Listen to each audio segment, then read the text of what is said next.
All right. There we go. All right. Thank you, Michelle, again, for our 10-second, 5-second countdown.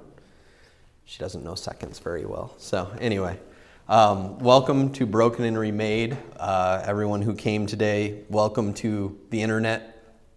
If you're out there, right now you're a phone on a music stand because my tripod broke, and you're on a musical stand right now. If you are watching this, that is where you are hovering. Just so you know, internet. Okay, that's for them. Whoever hit play. Whoever accidentally hit play got that part. Now you moved on. So anyway, Broken and Remade. Today's message that I'm going to teach, in this class I use the Bible. I use Christian-based teachings. Not everybody who watches this is a Christian, and that's okay. Non-Christians are welcome here. And non-Christians, if you're out there, hi. I still love you. You're cool. I'm glad you're watching. Thank you for taking the time. But there is helpful things in the Bible for everybody. It to me is the Word of God, and the way I learn about the God who created all this stuff and made me and allows me to live, okay? And that's the stance I always take with this, but I just teach straight from the Bible. All I have in front of me is Bible verses, but a lot of the concepts you'll see are from my experiences and relate to just life in general, because believer or not believer, good happens to good people, good happens to bad people, bad happens to good people, bad happens to bad. I mean, it's really interesting. The world just works the way the world works. And you've noticed sometimes the good people don't have good things happen. And that's very confusing. Sometimes the bad people have wonderful things happen, and that's confusing. So we just are people who are struggling. And so I use the Bible, and I teach lessons from that. And today's lesson comes out of two sections of the Bible, but the first one that we're going to is 2 Corinthians. I've taught a lot out of this lately because I've really been studying it a lot and listening to it a lot. I drive in my car with the Bible playing, and sometimes I'll throw a CD in, and it'll be the same book of the Bible playing over and over again. And it's amazing with the Bible. You know, I've done this for 23 years, and I can listen to the same section of the Bible and get something completely different out of a section. It's amazing. It can be, something I've taught 5, 6, 7 times, and every single time I study it, I got something new out of it. And so today I know for a fact that I need to really center on this lesson. I called it, it's really, I don't like the catchy title stuff, but I played with it a little bit. I called it Mirror, Mirror.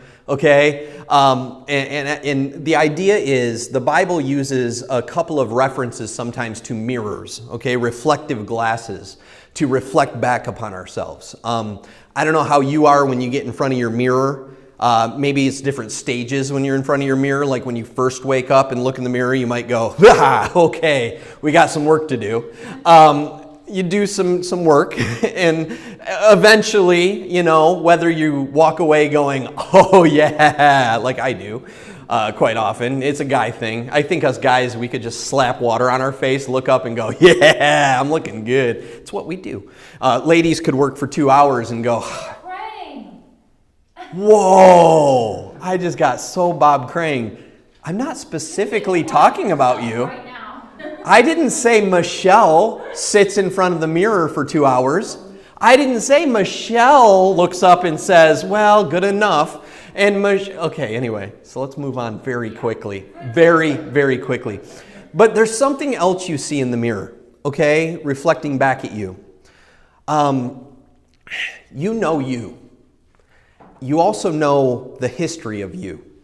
And some of us later in life, as we live our lives, we start to get to know the us that's reflected back in the mirror very, very well. And sometimes it's really not good that I'm learning more about myself. Because when I look in the mirror, I see sometimes a guy who's made an awful lot of mistakes. A guy who's been through an awful lot of things. I see my experiences in my face. You know you. And when you look back at yourself and you kind of analyze everything in your life and you start taking moment by moment, the way things, you hoped things would be to where they are.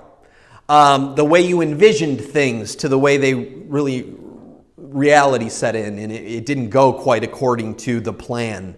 I think most of us have that issue sometimes when we're looking in the mirror, looking at our reflection, looking and reflecting on our lives, right? And that's why we call it reflecting on our lives, because we kind of look at it, and our memories are kind of like a reflective glass, aren't they? Like you're kind of playing those images. You can play stories in your head. I mean, you can think back to some childhood Christmases, and you can play the scene in your head of certain moments that you opened a present you wanted. You know, there's one, I hate that we have this actually on a video. It was like 1988, okay? I was sitting in front of a present.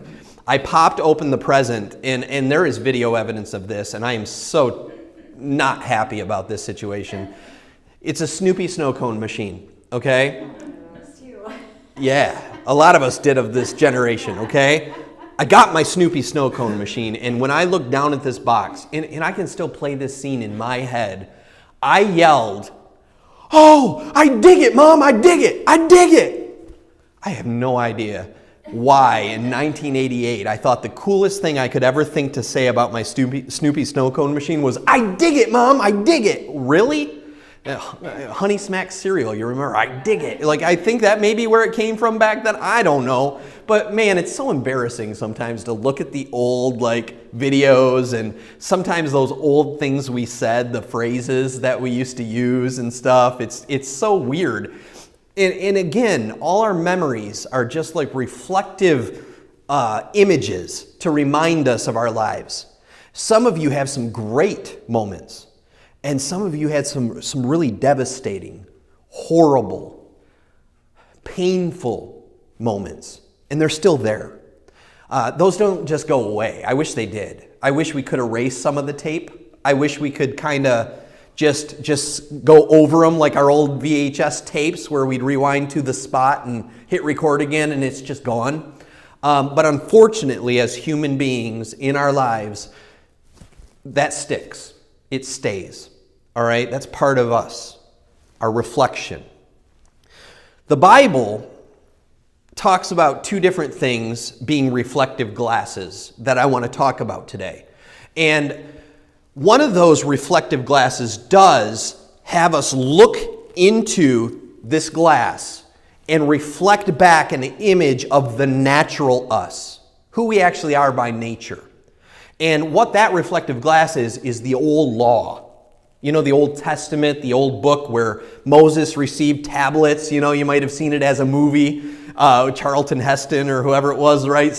But this image of this person received the tablets and came down, and there was much more than those 10 commandments, you understand. There was like hundreds and hundreds. If you ever tried to go through like Deuteronomy and Leviticus and go through all the laws that are written in the book, it's like crazy, some of the stuff you read. Like, don't eat this, don't eat that. If you do, if your ox does this, do this. I mean, it's like all these specific details of expectations to live appropriately. And what this law did, the whole reason for it, and we're going to read about this, the whole reason for this law was to show us God's full expectation if we were to be holy as He is. Like, if you want to be me, God's saying, like, if you want to be just like me, if you want to be accepted by me, you want to be 100% good with me, do all of this. And there was thousands of years of experiences we can read about in the Old Testament of how well people did with this. Do you understand we didn't do too well? Like the whole nation of Israel, the Jewish people who received this, the ordinances or teachings of God to show His expectations, they didn't do well at all. It did not take them long to turn away from Him. It didn't take them long to set up idols in place of Him. Like, they peeled off their earrings and their gold chains and melted them down, made a little cow, and they were worshiping that as their God, and that was one of the first things they were told not to do. And they got up and played, it said, which means they were like sexually involving themselves with each other. And it's just so obvious that when we look into the mirror of God's law or God's expectations written on tablets or stone, Moses, when he wrote it all down in this book, we look in this and go, Forgive my English. There ain't no way. I mean, there is no way I can't do this. And it's oftentimes what keeps a lot of people from the church. You know that? Because what happens in churches and in places of worship and knowledge of God, what we do is we take that expectation book, all right, the book of the law, the one that none of us could actually follow, none of us could do. We pick it up, we take it, and we bash people over the heads with it and say, look at how terrible you are. You don't deserve anything because look at your reflection. Look what you look like compared to what God expects. How often have people, whether it's you or someone else, felt like when they were going to go into the church that they'd burn at the door? Like, I can't go in there. I'm not accepted in there. There is no way I could go. I mean, you know how I live? You know what I'm doing? Well, we have set up, as man and woman, we have set up an environment where we take the law, something none of us could obey. None of us. Like zero of us. Me, fail. And we set it up as a wall between us and the world and the people. And we look at them and say, you're going to go to hell because you're nothing like what God expects. Well, guess what? I'm nothing like God expects at all. If you could get in my brain and hear all my thoughts, it doesn't take long for me to be behind the wheel of a car to, in my mind, kill 3 people in about a 5-mile span. Like, because I'm like, I'm going to run you off the road. I want to see you hit a tree. I get angry inside, and I'm like, I'm not nice about it. Like, I mean, it's not even like kind. It's like, I will chop you to bits and send you to your family. Okay, anyway, I better stop. I'm an Assyrian. You have to understand, some of this is built into my Middle Eastern anger. Whew, I'll calm down now. But when I look at the reflective glass of the law, of God's expectations, I see who I am. Like, I truly see, like, really who I am. I lust. I sin. I go to things I even know I shouldn't. I am drawn to the things that are not appropriate. You know, take me to the mall in the middle of the summer and have some girls walk by me in their little, like, you know, short clothes. Don't you look at me like this, Michelle, Miss Thing. But you just walk them by me, and I'm going, whoa, stop, don't look. But I want to look. Isn't that natural? It's reflective, showing me just who I am. And that's the idea of what this is. That's that reflective mirror. It's meant to be that. Like, God set down His standards to show all of us we're not going to be able to make that standard. We can't do it. And so God did something in sending His Son Jesus. Like, He did something and changed something. He actually fulfilled something, I should say. He sent somebody who could do it to the people who could not do it, so we would be accepted for who we are, despite who we are. Because He had to come and do it. And He set up thousands of years of experience with the Jewish people and all these biblical stories. Like, think of David, the man after God's own heart. Oh, just an adulterer. Happened to impregnate the person he had adultery with. Brought back the husband and said, why don't you go hang out with your wife to try to disguise or cover up the fact that he impregnated this woman. And then the guy wouldn't sleep with his wife. So he's like, okay, well, take this note back to your commander and send him back off to war. And the note said, hey, listen, take Uriah to the biggest, harshest battle and step back a little when the fighting gets crazy and let him die. That's a man after God's own heart. That makes no sense. That makes no sense to me. That's incomprehensible. But that's a reflection of who David really was. Like, David he's a disgusting guy. His son Solomon, who wrote all the Proverbs down for us in the Bible, like we read them today, He in Ecclesiastes talks about the life he lived, and he's like, I drank, I partied, I had revelries, I had like 1,000 women, like 700 wives and 300 concubines, or however the numbers worked out, whatever it is, it's too many. And he talked about how many he had in his lifetime, and I just realized it was all vain. I was going after this, none of it brought me pleasure, and blah, blah, blah. Disgusting guy. Like, I mean, really disgusting. And so when we look at these people, we're looking at the natural them. Just like when you look into the law, you see the natural you. Like, I'm not here to judge you and attack you and push your face in how you should be living. I'm here to show you that all of us are living that way, and so we need some other way. And that's the whole point that God makes when he brings this different reflective glass. Okay? And we're going to read about that in 2 Corinthians. And he also in this section talks about an epistle. And do you understand an epistle is a written letter? Whenever you read the New Testament, when you read like, Romans and 1 Corinthians, 2 Corinthians, all these letters of Paul, you might have heard them referenced as, you're reading epistles written by the hand of man to churches or people, right? Well, he talks about this epistle. And when he talks about epistles here, he's talking about not just what's written on paper, he's talking about epistles or the Word of God that's written on people's hearts. And this is the change that is made in Christianity.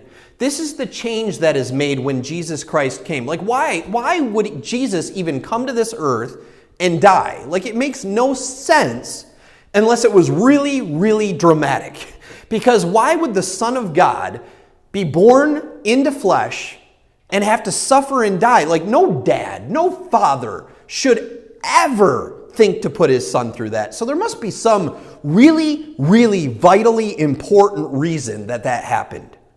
And that's to fulfill that written letter, the one on stone tablets, and to take those stone tablets now, fulfill them, complete them, move them aside, hammer them to the cross, like get them out of the way because they are now taken care of, and to write a new law into our hearts of flesh.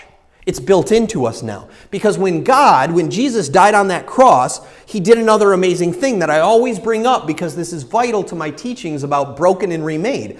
I can't be remade without the fact that I'm about to talk about. That Jesus, when he rose from the dead, and again, you can study out the historical facts about that all you want, look at it, research it. If it is truth, you can find this. There were witnesses. There were people willing to die for this truth. It's insane they'd even die for it if there are a bunch of guys trying to hide the fact that their buddy's body got stolen and they're all going to their graves. I mean, it's so crazy. And so Jesus raises from the dead, spends 40 days and 40 nights sitting in a room like this kind of a room with his boys, his fellas and his disciples and friends. And what he teaches when he raises from the dead for those 40 days is about the kingdom of God. Because the kingdom of earth, this thing we're living on, is a pretty messed up place. Like pretty screwed up. Do you admit that? Do you see that? Like all you got to do is pop the news on for a while.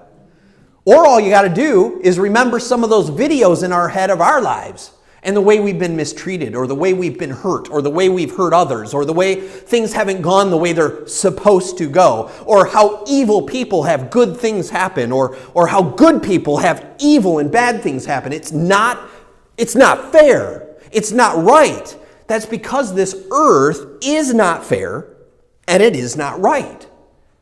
We're all broken. Every single one of us. When Jesus taught of the kingdom that has to come now to show us our future destination, where we can be, what we can be, who we really are in God's eyes, not just through the reflection of the glass of the law, but through the reflection of the glass we're going to talk about in a moment, he wants us to see that it's now written on us. Because when he spent those 40 days, he said, I have to leave. I have to ascend. I have to go up to my Father. I've got to sit at the right hand of the throne. And if I don't do that, I can't send you the next one to come, the Comforter, the one who will establish his commands and ways on our hearts. That's the law written in our heart, is God in us. That's the word Emmanuel. God with us. That like straight up means, and we can't forget this, that straight up means God will now help us by being in us to teach us the way he wants us to live. And if you're a Christian, if you put your faith in this, if you've believed on Jesus, you have received that promise. And what you'll notice is there's some battles inside of you. Some big old fights. Some intense ones. I just recently had one. And I want to share this. This is interesting. I didn't expect to share this. I haven't even gotten to Bible yet, but we will get to Bible. I've been playing this online game. Silly little thing. It's a text-based game. It has barely any graphics at all. And it's really weird that I'm playing it and loved it. I'm not playing it now because I got to tell you about the fight I went through with God. I straight up spiritually fist fight God because I did not want to quit this game. But man, there was a moment where I was like, what are you doing? I was playing a game. It's a criminal game. Like, I mean, you are a criminal in the game. You are murdering, mugging people for their money, hospitalizing people. And you know what I was doing in this game? Is like I had this plan where I would watch for when someone was in the hospital, how many minutes left before they got out of the hospital because I could mug them for their money. Because if they got out of the hospital, they had less health and they couldn't fight back as hard. And some people just put them in the hospital but didn't mug them, so they have pockets full of money. Does that sound like a good game for Preacher Bob? And then, not only that, you can have jobs. Well, some of the jobs you could have, I don't even want to name them. Because you could own some establishments that were not very wholesome. I was having some fun with this game. So, silliest thing. So all of a sudden they have this contest. The contest is upload a picture of yourself in some kind of funny way or, whatever. And it's called Mr. and Mrs. the name of the game. I don't want to name the game because you'll all Google it tonight and join the game and I'll feel horrible. So it was Mr. and Mrs. the name of the game. And people would vote on the best pictures and you could win and get a bunch of like in-game currency stuff. And I'm like, yeah! So Snapchat has some wonderful filters, some not so wonderful, okay? Michelle has some funny Snapchat videos we've recently done. You crack me up. It's the big mouth one with the squeaky voice. Oh, she's already got the squeaky voice, so it just makes it that much better. It's so cool. So anyway, I take a picture of myself. They had one with one of those bandanas with the skull.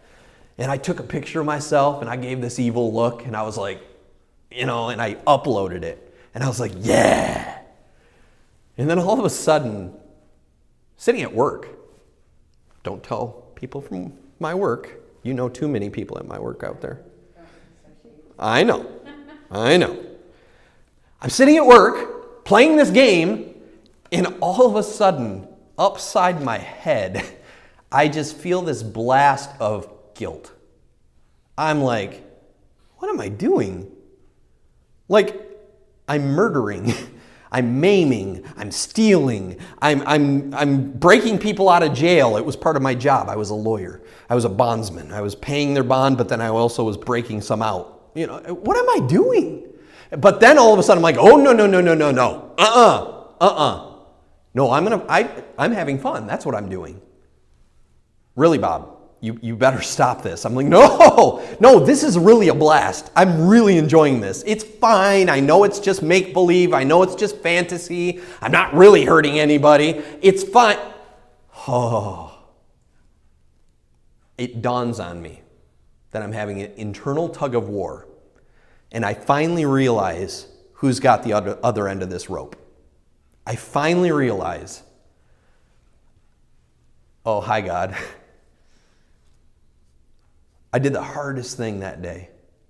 With shaking hand, I deleted my account because I didn't want to, because it still felt good. And I still, even knowing God was saying don't do it, I wanted to do it. That's natural, Bob. That's reflecting back what I am, who I am, right?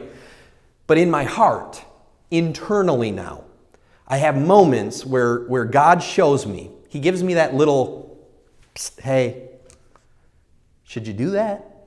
You ever have that moment? Hey, are you sure you should keep doing that? Shut up, boys. Shut up. It's just me. It's just me. I'm saying this isn't God. This is me. Well, over time, you start realizing, okay, maybe this isn't me. Oh, shut up. It's still me.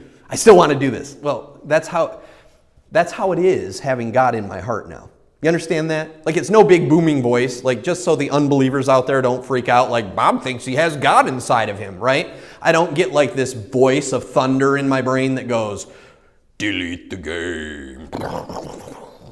It's my voice going, dude, stop. So let's read about that. Okay, I kind of painted the picture. Okay, 2 Corinthians chapter 3. And here's the other thing about this, and I'm glad I kind of gave you that background of who Bob is, because when I stand before you up here, like, I'm not trying to brag up who I am. Do you understand that? Like, I would rather brag on my weaknesses. I'd rather you see who I really am. Like, I want you to see the natural Bob, so you understand that when he does something that seems holy or righteous or seems to be the right path, that you understand that it's the influence God's having on me doing it, not me. Because, like, my desires are my desires, and they're gross. They're horrible. They're not right. And so even Paul in this letter, in the first verse of chapter 3 says, see, do we begin again to commend ourselves? Like, see, I'm not bragging myself up. I'm not being like, look how holy I am. I deleted my game. No, I'm telling you, I hated every minute of deleting that game, and I wanted to keep playing. And talking about it right now is making me really mad. But anyway. Or do we need, as some others, epistles of accommodation? Like, do I need letters of recommendation? Like, do I have to, get a bunch of pastors to tell you how good of a preacher Bob is? Like, hey, Pastor so-and-so, could you write me a letter of reference? Like, that's not how it works in God's way. You understand? I understand in work we need letters of recommendation sometimes, but listen, I should not have to call up all my Christian buddies and have them write me letters to tell you just how good of a man Bob is. That's not the way this works. I don't need commendation from men or women. Like, this says, or letters of commendation from you. Here's the thing. You, our epistle written in our heart. Like, the people he's talking to right now, the people he's dealing with, they're the letter. Because they are taking on the work that Paul has introduced to them and carrying it on. And that is what I want to be my letter of recommendation, is a people who go away from this and get closer to their God. That's all I want. Like, I don't want you to pump Bob up. Like, Bob's so good. Or Broken and Remade, so good. Or this ministry or that ministry's so good. That's not what I want. My letter of recommendation that I want is for you to go on with your life and to be built up, to be closer to God, to feel stronger, to feel loved, to feel protected, to feel righteous before your God. That's what I want. That's what Paul wants. He says, you are an epistle written in our heart, known and read by all men. See, people should be able to see you guys improving and see things happening, and that's exciting for me. Like, I've seen it. I've seen growth from people. And some people in here work in a ministry. And the excitement comes from seeing people authentically getting excited about the improvement their life is having. Like, you see that happening. That's exciting.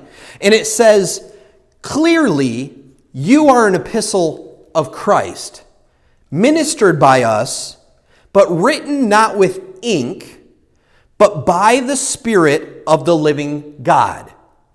Not on tablets of stone, but on tablets of flesh, that is, of the heart. See that? It's written in your heart. And it says here, and we have such trust through Christ toward God. Not that we are sufficient of ourselves to think of anything as being from ourselves. I am in no way sufficient. I'm a failure. I know that's, a lot of people are like, don't talk down on yourself like that. You are not a failure. No, Bob Crang, the man, is a failure. I fail too many times, over and over and over again. And that is my pattern when I'm doing it my way.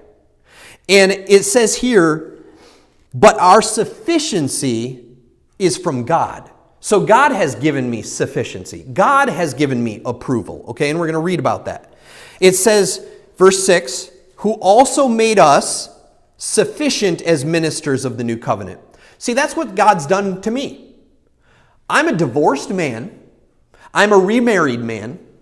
I have been drunk. I have slept with numerous women. I have moved people into my apartment when I was saved and had preached before and knew that lifestyle was not according to the way God would expect me to be. And I know that's my pattern, and I know that's in me. And so, but God, in His grace and mercy, has found me to be sufficient enough to be a minister of His gospel, His word. That's pretty crazy.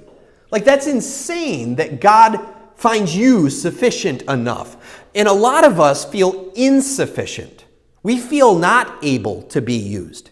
We feel sidelined or too bad or too messed up or there's too much garbage in my past. He could never use me. Have you ever thought that?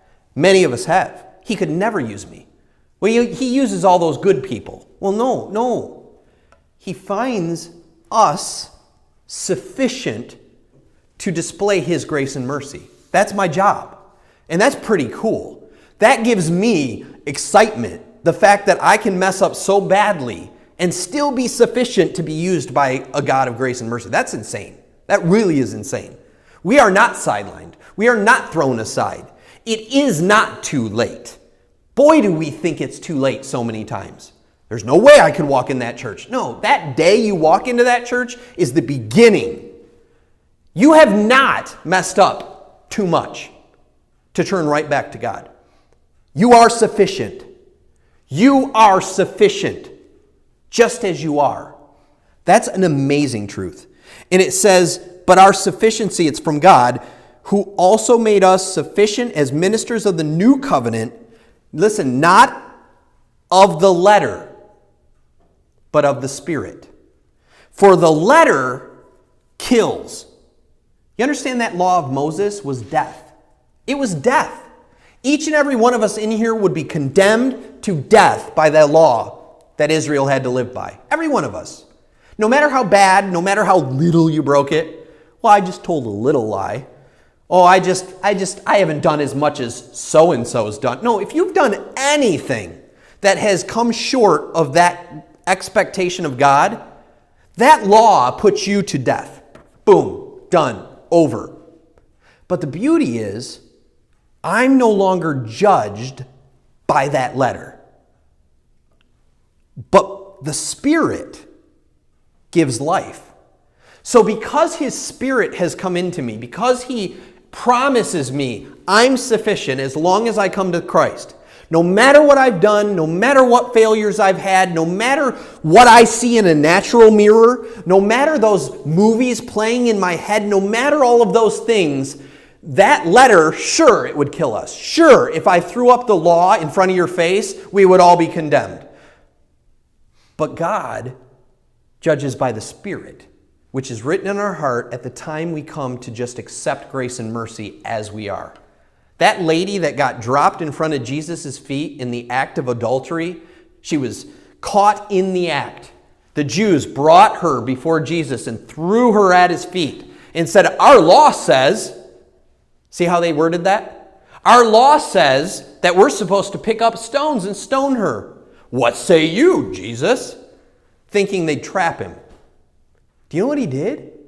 He got down, took His time, wrote something in the sand. I know there's some, guessing, and we wonder if He wrote names, if He wrote sins, whatever. But He looked up and He said, okay, which of you out there, any of you, who has no sin, go ahead and cast that first stone at her. And every one of those people they looked in the mirror, that law, and they went, yeah, I can't throw that. I could not throw a stone at her. I could not. I would have to walk out, just like each and every person did. And Jesus looked down and went, where are all your accusers? And she said, there are none. And he said, neither do I accuse you. He picks her up and he says, go and sin no more. Right at that moment, he gave her another chance, grace and mercy, and said, that's not how I judge. That's not how I attack you. Sure, the law said pick up some stones and cast them at her. But Jesus changed that way because he fulfilled that way.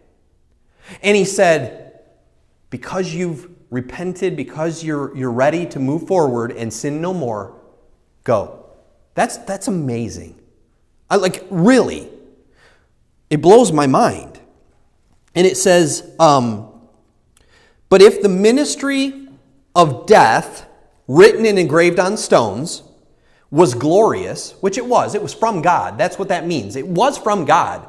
This was a glorious thing.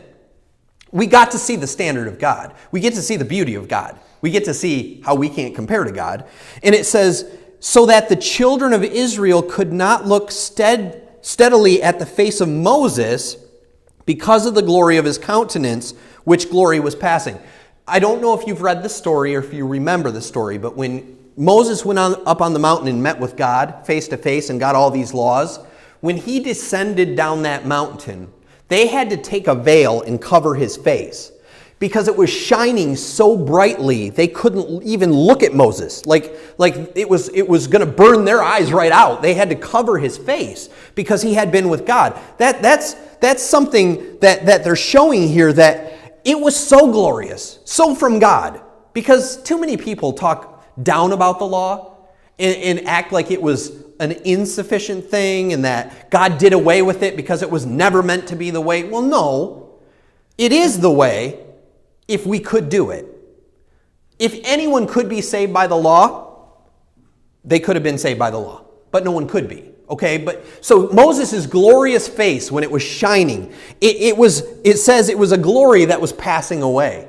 Because over time, that glory, as he's away from God, just went away and they were able to take the veil off. And that was symbolic of the fact that this law was going to be going away because it was going to be fulfilled. It was going to be accomplished victoriously through Jesus Christ. Okay? So here, how will then the ministry of the Spirit not be more glorious?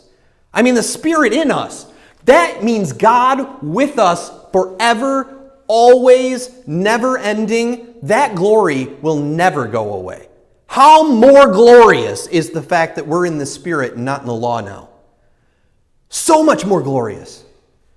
And it says, for if the ministry of condemnation had glory, the ministry of righteousness exceeds much more in glory. See, that's true righteousness. True righteousness is not following the checklist. So many of us go to church and we don't know if it's the right church for us because we haven't seen the checklist yet. What do you expect from me? Okay, my skirt has to touch my ankle? All right, well, I don't know if I can do this. Oh, your music, it can't slide or have a syncopated beat? Oh, I don't know. I don't know if I can do this. We love that about our churches. What's the checklist? What do you do in worship? How do you, is it right can I have a sip of wine? Or am I going to be excommunicated? Like the checklist. We love to live under laws of men, don't we? We don't like that freedom. We don't like it. And so this checklist, this ministry of the to-dos and the to-don'ts, I always call them, that is not righteousness. True righteousness is given to us by God through His glory and written in our hearts. And that righteousness here, it says the ministry of righteousness, it exceeds that letter of the law. Do you know how it exceeds it? We think of the Sermon on the Mount, when Jesus went up to the Mount of Olives. And He looked at the people, the Pharisees, Sadducees, the teachers of this old way, the law, right? And He said to them, listen, you in your law, I love how He worded that, you in your law say that you should not murder. Well, I say if you even look at somebody and you're angry with them, you've already committed murder.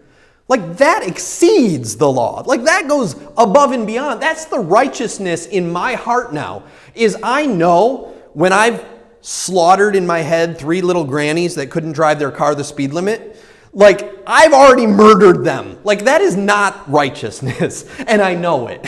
You know how many times I've just thought about going after Granny in that car? Why is it always got to be a Buick? Sorry. If you own a Buick, I still love you.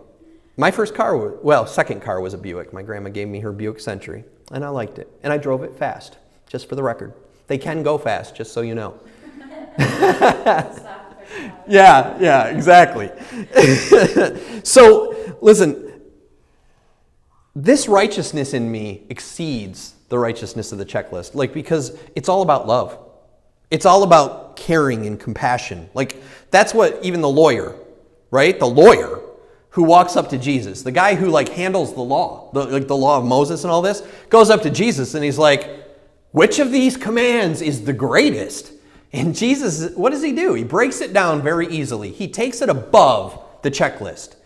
He takes it to a place that exceeds in righteousness. He says, you shall love